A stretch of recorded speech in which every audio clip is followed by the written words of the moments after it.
All right.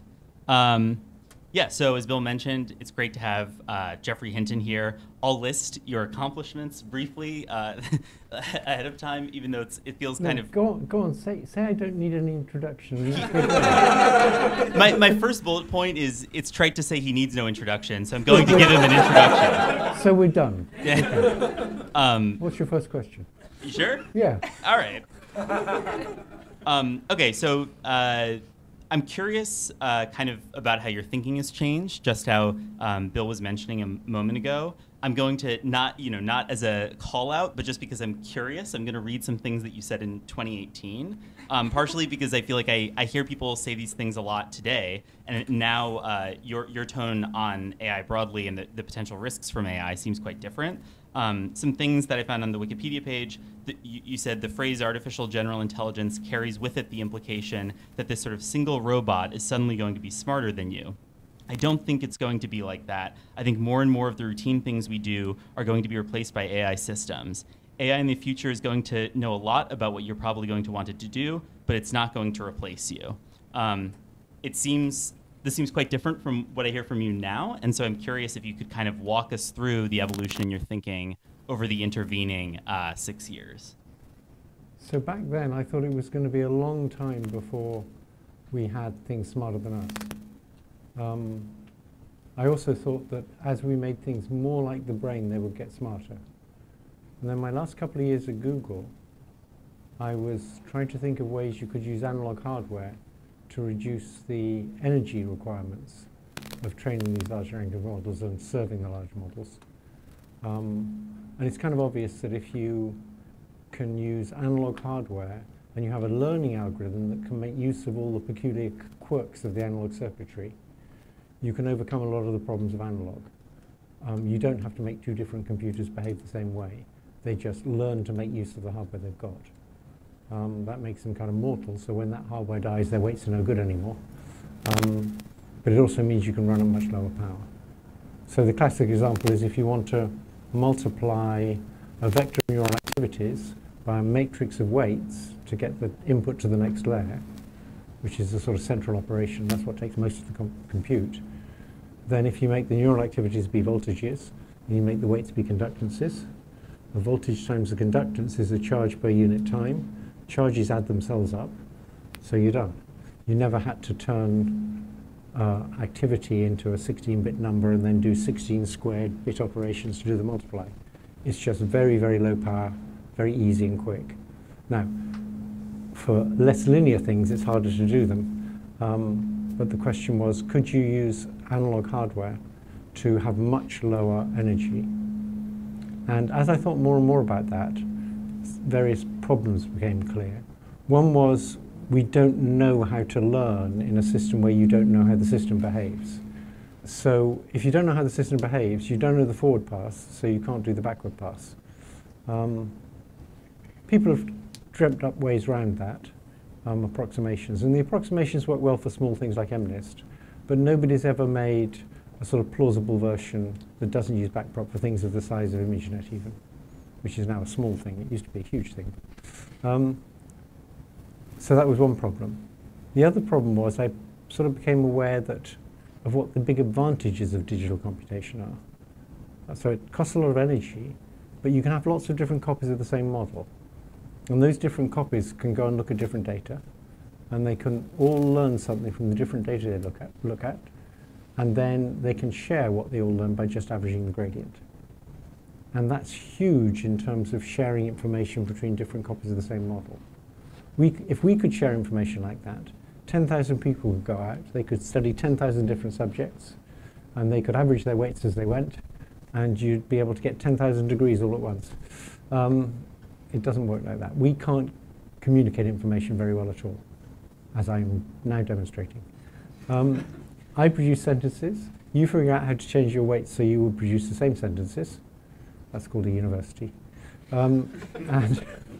And it doesn't work very well. It's very slow compared with sharing weights. So they have this huge advantage over us, and it's because of that that they know much more than us. So GPT-4, my estimate, it knows 1,000 to 10,000 times as much as any one person. It's a not very good expert at everything. they can do that partly because they can use backpropagation to get the gradient, and partly because they can share between many different copies of the same model.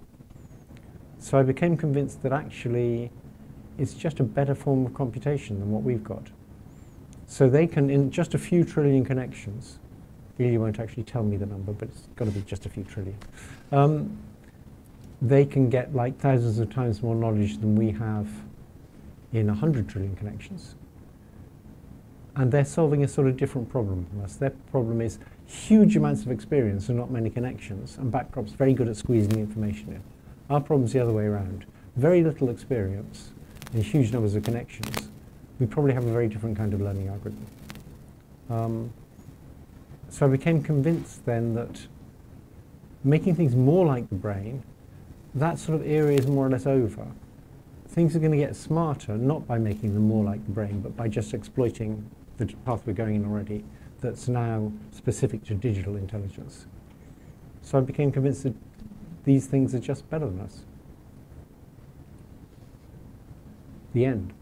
Can you say more? Just to follow up on that, I'm curious. What was the exact, like, what was the actual process that generated this insight that changed your thinking? Was it that you were talking with people? I know you mentioned the work you were doing at Google at the time. What was the? Was there like a eureka moment? Realizing, it was looking hard at the advantages of analog, and understanding the advantages of analog. In particular, this insight that now that we learn everything rather than program it. You know, we made digital computers so they do exactly what we say, so that we could write the program. And different computers had to do exactly the right thing so you could program them. And we're not programming them anymore. I mean, there's the learning algorithm, but to get them to do specific things, we train them. And once you train them, you don't have to have them all work the same way, because they're going to learn to use the hardware they've got. And so there's a completely different path you could go along. And that's the biological path, where you make use of weird properties of your particular neurons, and your weight's of no use to me because my neurons are different and my connectivity is different. So that was very exciting, but then as I encountered the difficulties of how do you get that to learn and what is the learning algorithm, I began to realize the huge advantages of digital computation, even when you're learning, even when you're not programming it directly. And the advantage comes from being able to share, different models being able to share. So that led me to believe that these things were better. Now that happened at the same time as chatbots like Palm were coming along that could explain why a joke was funny. So it was originally, that was another big influence. I always had as a criterion, I have no justification for this, but my criterion for when these things get really smart is when they could explain why a joke was funny. That seemed to me a good measure. That was my Turing test. And Palm could do it. It couldn't actually make jokes. You may have noticed, even GPT-4 can't make jokes. GPT-4, because it generates a word at a time, you see. So if you ask it to tell a joke, it starts generating stuff that looks very like the beginning of a joke. You know, it says a priest and an octopus went into a bar. Well, you know that's the beginning of a joke, right? And then it keeps on like that. And then it gets to the point where it needs the punchline.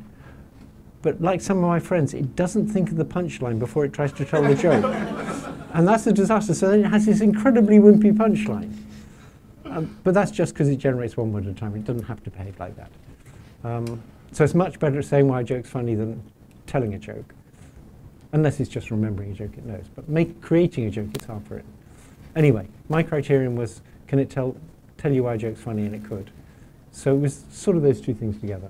The ability of the chatbots, which was sort of reinforced by playing with GPT-4, and the fact that I finally understood what it is about digital that makes it so much better than analog, that made me sort of think that my view is probably these things are going to take over.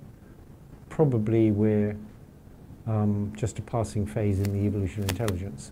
And it's probably like it is with a dragonfly. You know, dragonflies are wonderful things. If you look at the larva of a dragonfly, it looks nothing like a dragonfly. It's this big bulky thing that lives underwater. And what happens is it gets a lot of energy from the environment, and then it turns into soup, and out of the soup you build a dragonfly. And we're the larva. I'm curious also, since having that insight about the problem, has your view of the problem changed in the intervening year that you've been talking about this? It's changed a bit. I've learned a bit more about AI safety. So I wasn't particularly interested in AI safety before that. And I still don't know. Probably everybody here knows more about AI safety than I do. So I decided my role at the age of 76 was not to do original research on AI safety. It was just to counter the message that a bunch of stochastic parrots were putting out, that nothing to worry about here. This is all just science fiction. And it seemed to me, no, it's far from science fiction. And one thing I could do is use my reputation to say, it's not actually science fiction. This is a real problem. And so that's what I see as my role, and that's what I've been doing. Got it. Should we go to audience questions?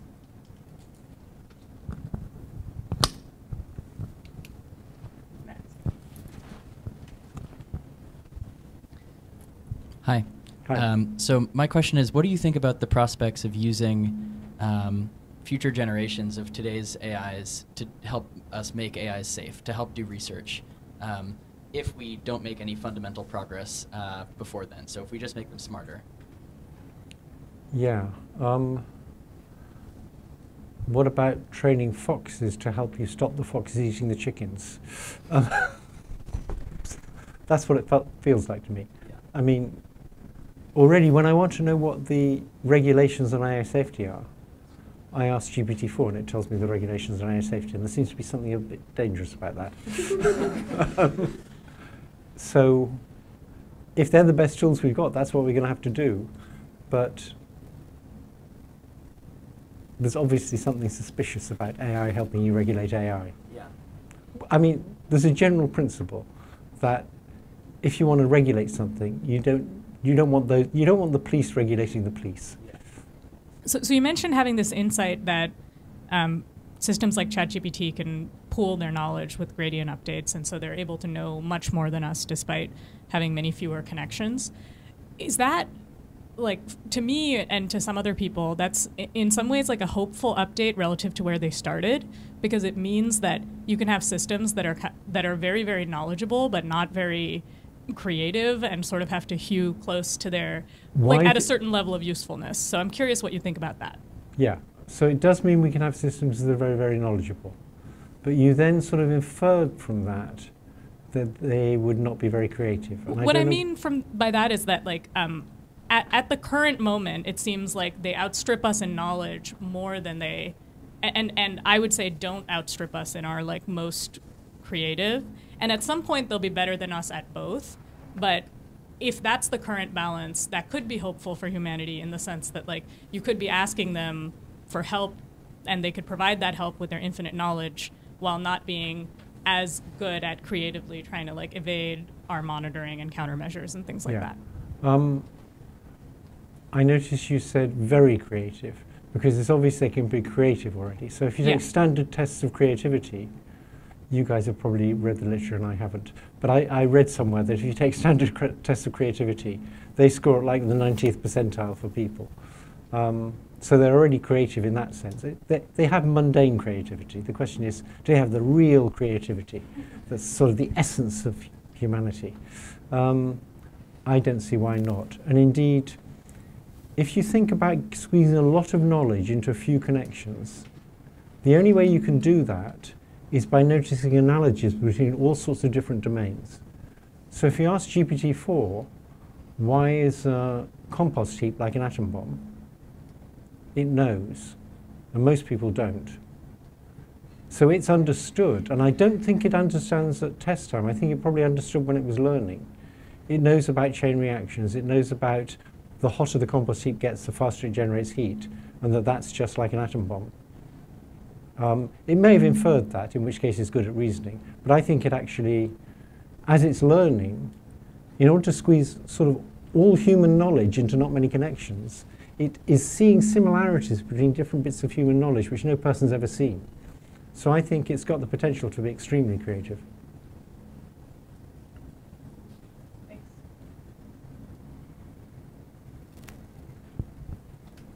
But I agree it's not there yet. I'm curious if you're talking to someone who's pretty new to these issues and they ask, okay, yeah, I sort of see some of the abstract things you're saying, but concretely, how could this all go wrong? Like, what's the actual concrete mechanism via which, we would be harmed or whatever? I'm curious what you say to such a person. Okay, I start by saying, how many examples do you know of a less intelligent thing controlling a more intelligent thing? And I only know one example, which is a baby controlling a mother. And evolution put a huge amount of work into that. The mother just can't stand the sound of the baby crying, and there's all sorts of hormones involved in things. And this is a man talking about women, right? Sorry. But for motherhood, there are lots of hormones involved. It's the whole system has evolved like that. Almost always, more intelligent things control less intelligent things. So that's a starting point. It's just not plausible that something much more intelligent will be controlled by something much less intelligent, unless you can find a reason why it's very, very different. So then you start exploring the reasons why it's very, very different. One reason might be that it has no intentions of its own or desires of its own. But as soon as you start making it agentic, with the ability to create sub-goals, it does have things it wants to achieve. They may not seem as urgent as human intentions or something, but there's things it wants to achieve. So I don't think that'll block it. Then the other thing that I think most people, not us lot, I think, but most people think that, well, we've got subjective experience. We're just different from machines. And they very strongly believe that we're just different from how a machine could ever be. And that's going to create a barrier. I don't believe, I think machines can have subjective experience too. I'll give you an example of a machine having a subjective experience. Because once you've seen the example, you should just agree machines can have subjective experience. Take a multimodal chatbot and train it up and put an object, it's got a camera, it's got an arm. You put an object in front of it and you say point to the object and it points to the object, no problem. You then put a prism in front of its lens and you put an object in front of it and you say point to the object and it points to the object. And you say no, the object's not there. I put a prism in front of your lens, your perceptual system's lying to you, the object's actually straight in front of you. And the chatbot says, oh, I see. The prism bent the light rays, so the object's actually straight in front of me. But I had the subjective experience, it was over there. And I think it's then using subjective experience exactly the way we use it. So we have a model of how we use words, and then we have how we actually use them. So this goes back to kind of Oxford philosophy from a long time ago. And many of us have a false model of how the words we use work. We can use them just fine, but we don't actually know how they work. Like, what would you say to someone who is like, well, you have the baby and mother example, but the economy, has vast amounts of intelligence and it's still our tool, or some argument along those lines. So like, they would say, oh, it's like you're saying that it's a more intelligent system controlling, a less intelligent system controlling a more intelligent system. That's because you're misunderstanding that it's this like tool aggregated across human knowledge, like the stock market or something. What would you say? You mean the stock market is smarter than us? Yeah, you can imagine someone making some argument that it's like, I don't know. Well, that would fit in with it controlling us, wouldn't it? Yeah, I woke up this morning and I looked to see what my Google shares were doing. It controls me. So, that wasn't really yeah, this is related to the subjective experience thread. I'm curious how you think these problems will change as more people come to believe that AIs have subjective experiences or genuine desires, or otherwise deserve They'll more get a lot more consideration. scared. Because for most people and for the general public, they think there's this sort of hard line between there's machines and there's things with subjective experience like us. And these machines don't have they maybe mimic subjective experience. They can't really have it though. And that's because we have this model of what subjective experience is, that there's an inner theatre and it's these things in the inner theatre is what you really see. And that model's just junk. That model is as silly as God made the world. A quick follow-up. It seems plausible to me that people will be more scared, but also people will maybe be more compassionate or think that AIs deserve rights and things like that. Yes. So one thing I haven't talked about, because I don't think it's helpful, is to talk about the issue of AI rights. Also, I kind of eat animals. I get other people to kill them, but actually they would have killed them anyway, you know. But I eat animals because people are what's important to me. And I don't think, this is a tricky one, but suppose they were more intelligent than us, are you going to side with them or with people? It's not obvious to me, and it's not obvious to me that it's wrong to side with people if you think morality is species dependent. But I think it's an issue best avoided if you want to talk about the AI safety issue, because it now gets you into a whole bunch of other things, and you seem flakier and flakier. I'm curious what interventions for reducing risk from AI systems that you've been most interested in recently or found most compelling. I wish I could answer that. So for climate change, for example, stop burning carbon, or maybe capture a lot of carbon, but I think that's an old company plot to distract you so that they can produce it. Stop burning carbon, and in the long run it'll be okay, it'll take a while. So there's very simple solutions there. It's all a question of stopping people doing bad things, but we know how to fix it. Here we don't. I mean, the equivalent would be stop developing AI. I think that might be a rational decision for humanity to make at this point, but I think there's no chance they'll make that decision because of competition between countries and because it's got so many good uses. For atom bombs, there really weren't that many good uses. They were mainly for sort of blowing things up. Although the United States tried as hard as it could. So in the 60s, they had a project on peaceful uses of nuclear bombs.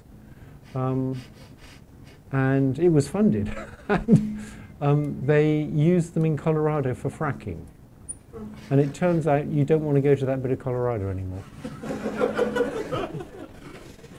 I know about this because the train goes quite close to it. There's no roads anywhere nearby, but the train goes quite close. And on the train from Chicago to San Francisco, there was once a tour guide who was making announcements on the loudspeaker. And she said, we're now sort of 30 miles west of the place where they use nuclear bombs for fracking. But that's about it for good uses of nuclear bombs. Maybe digging another canal or something, but AI is very different from that. Most of the uses are good uses. They're empowering people. They're, you know, everybody can have their own lawyer now, and it doesn't cost much. I'm not sure that'll help the legal system, but for healthcare, everybody can have their own doctor quite soon, and that's very useful, particularly if you're old. So that's why they're not going to be stopped. So we can't. The one way I know to avoid the existential threat is to stop it. And I didn't sign the petition saying slow it down because I don't think there's any chance. Sorry. Now, I should say, that doesn't mean people shouldn't try. So I think the kind of thing Beth is doing is a good try. And it will slow them down for a bit. All right, great.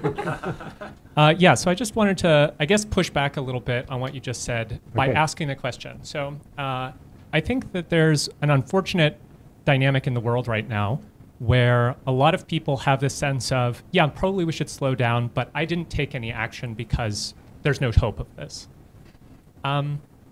If everybody collectively was like, we should stop and slow down, I think it would happen. That everybody would be like, yeah, this is the rational Does everybody include the US Defense Department? I think if everyone did, yeah, if it included the Defense Department, yep, yes. then it wouldn't then happen. we could do it. Yeah, sure. right. I think then it would be like freons in the ozone layer, right. So my question is, do you feel like your stance that like this is going to happen and there's like no stopping it, so I'm not going to take any action, is like helping us like collectively decide to stop? Or is it like, in fact, you're not even interested in any sort of collective action? No, I am interested in, I think we should do anything we can to stop the existential threat and to mitigate all the other threats. I think we should do whatever we can. but I see myself as a scientist, not a politician. And so I see my role as just saying how I think things are. And in particular, what I want to do is convince doubters that there is an existential threat so that people take that seriously and try and do something about it, even though I'm fairly pessimistic about whether they'll be able to.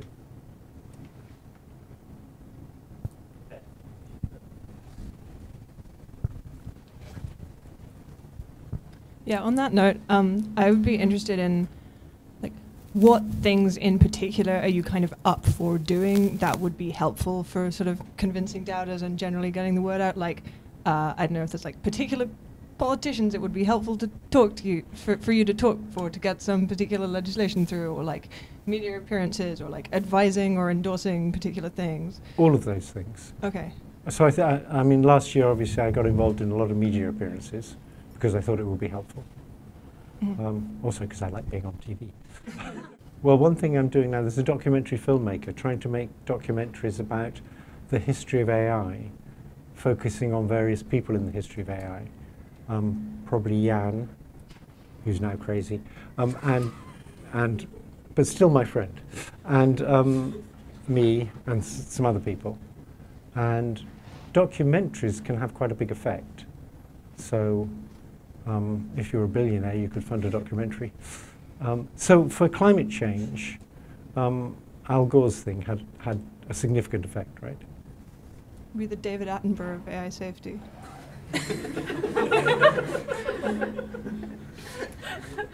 I'm not quite that old yet. He's a hero of mine, so thank you.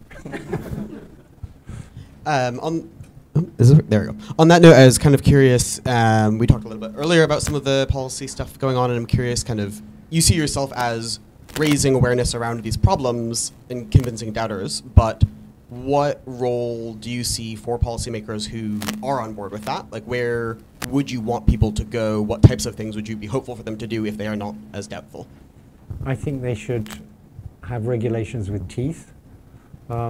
And I think they should have regulations that don't have a clause in that say, none of this applies to military uses. So look at the European regulations. And probably, I haven't got my GPT-4 with me, so I can't tell you what the executive order says, but I bet you the executive order says it doesn't apply to military uses too. Yeah. As soon as you see the clause it doesn't apply to military uses, you know they're not really serious, and they're happy to regulate the companies, but they don't want to regulate themselves. When you say teeth, what kind of teeth do you mean? So if, for example, you're trying to, I mean, if you were sensible enough to say open sourcing code is very different from giving out the weights, because if you open source the training code, you still need $1 billion to train a huge model. If you open source the weights, you don't get any of the normal advantages of open sourcing. You don't go in and look at the weights and say, oh, that one's wrong. So that's the advantage of open sourcing code, right? That doesn't happen. What you get is you get criminals can fine-tune it for phishing, which they obviously have done already because it went up 1,200% last year. So I think it'd be very nice saying it's illegal to open source to open weight models that are bigger than a certain size, and if you do, we're going to prosecute you. That's the regulation I'd like to see. I'm curious, just to follow up on that quickly. I know you said something in support of Scott Wiener's SB 1047. Are there other legislative efforts, like you travel around a lot speaking publicly? Do you go to DC and tell people this, or where do you spend time? No, I don't actually travel around much because I have problems flying. But I don't. Yeah, you see, I'm old, and I wanted to retire. And as I left Google because I wanted to retire, not because I wanted to speak publicly. But I thought, this is an opportunity to speak publicly. So I thought, I'd just mention that these things are going to kill us all. And then I was kind of surprised that I was getting email every 2 minutes. But that wasn't really my intention. Maybe I wasn't very thoughtful. And I thought, well, it'll blow over and then I can retire. So that's still my intention. So people think I'm a sort of AI safety. I'm not an AI safety expert. I just don't believe that they're safe.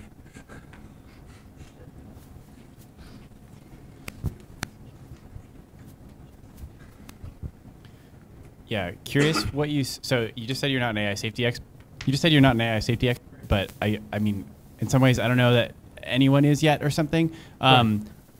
What questions do you think we need good answers to before to build systems that are smarter than us?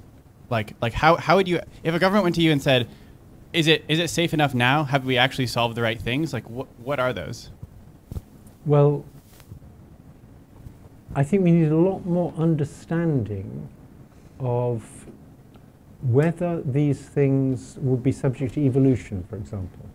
If you're going to get multiple different superintelligences, and if evolution kicks in, then I think we're really screwed.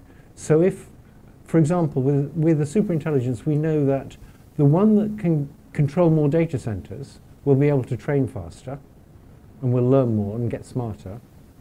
And so if ever a superintelligence said, oh, I'd like it if there were more copies of me, even if it was just so it could get smarter, you're going to get evolution. The one that's more aggressive about getting more copies of itself will beat out the others. And so that would be very bad news. I'd like some kind of guarantee that evolution wasn't going to kick in. And then I'd like to know how you're going to prevent it. You're going to have to give it the ability to create sub-goals. So then the question is, how do you prevent it from saying, well, a very good sub-goal is to get more control, because then I can do all these things people want me to do, and I can do them better. I said this once to a vice president of the European Union, who specializes in extracting money from Google. Well, the money's just sitting there, right? And she said, yeah, well, why wouldn't they? We made such a mess of it. So, is there anything specific you could see that would make you feel like the problem is solved? Like, could you, I don't know, that's a broader question. yeah, there are things that will make me feel bits of the problem was solved. Any kind of proof that it won't do something. I'm very unoptimistic about getting a proof though, because it's a neural net, and how it is after it's trained depends on the nature of the training data. And so you can't just look at the architecture of the net and the training algorithm to figure out how it is. You have to know lots about the training data to know what's going to happen. So if there was any kind of proof it was safe, that would be great, but I don't think we'll ever get that. If you could somehow understand a way in which it never had any ego. It never wanted to have more copies of itself. It was perfectly happy to be like a very intelligent executive assistant for a very dumb CEO. And it was perfectly happy in that role. That's what we want, right? So there is a good scenario here, which is we could all have executive assistants far smarter than us, and we could just lounge around telling jokes. But I can't see how you're going to get a proof that it's never going to want to take over. So I mean, how do you kind of think about concentration of power in that context? Or what would you do if someone came up to you and was like, oh, if you're against concentration of power, then like what about open source, or why are you opposed to open source? I'm opposed to open source. Yeah, it's a good point, because it tends to go against concentration of power. But it's now sharing the power with all the cyber criminals. That's the problem. So if you open source the weights, it's very easy to fine tune. That is, you can fine tune it for like $100,000 when it might have cost you $1 billion to train it in the first place. And so the cyber criminals can now do all sorts of things with it. So it's making it the biggest barrier at present to having a really dangerous thing is it takes a long time to train. And it gets rid of that barrier. If it wasn't for that, I'd be in favor of open source on this. I'm curious about supposing that the trajectory of AI development continues roughly as it has been to date, and there are not huge shifts in the safety techniques that are applied. We do RLHF, we do some red teaming, and that we get systems that can then, I'll just use as a benchmark, that are then able to carry on the AI R&D work themselves.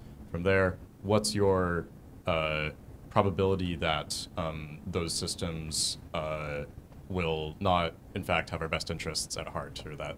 PDO? You want my PDO? I think it's a sub-question. You might expect doom from other sources. I'm talking more about something like P misalignment. Pretty high. I think RLHF is a pile of crap. It's you design a huge piece of software that has gazillions of bugs in it, and then you say, what I'm going to do is I'm going to go through and try and block each, and put a finger in each hole in the dike, and it's just no way. We know that's not how you design software. You design it so you have some kind of guarantees. So I think, suppose you have a car and it's all full of little holes and rusty, and you want to sell it. What you do is you do a paint job. That's what RLHF is. It's a paint job. It's not really fixing it. And because it's a paint job, it's very easy to undo. I think the amazing thing about it is, which surprised everybody, you don't need many examples to make the behavior look fairly different. But it's a paint job. And that's, if you've got a rusty old car, that's not the way to fix it with a paint job. So that is one belief I have that has some technical content, but not much.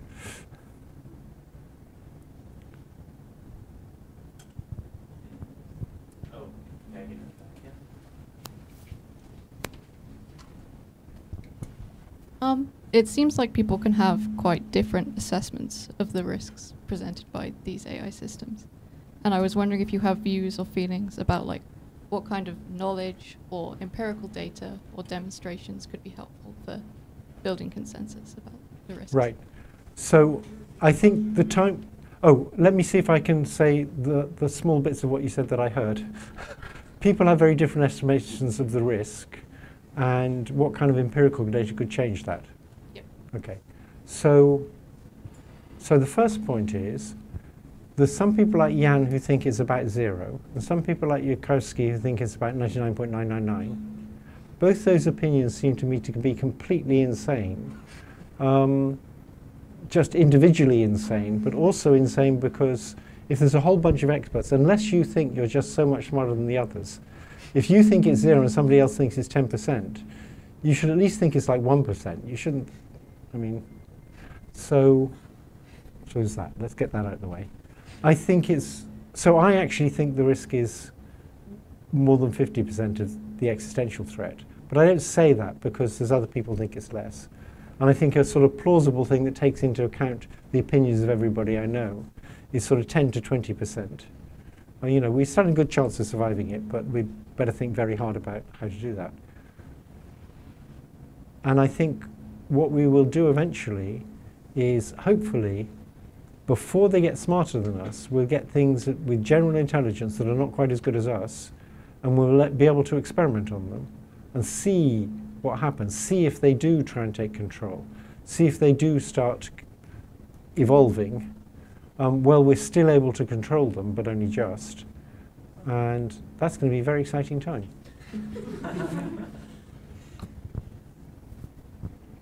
I have a question myself, quickly.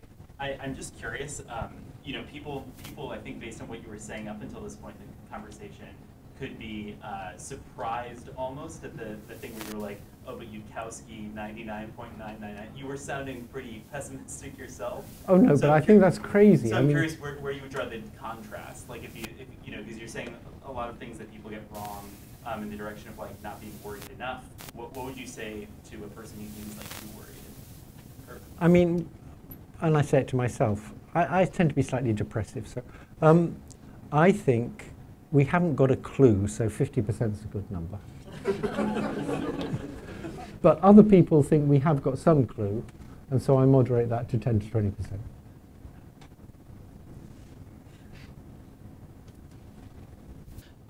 we build really powerful AIs that could take over if they wanted to.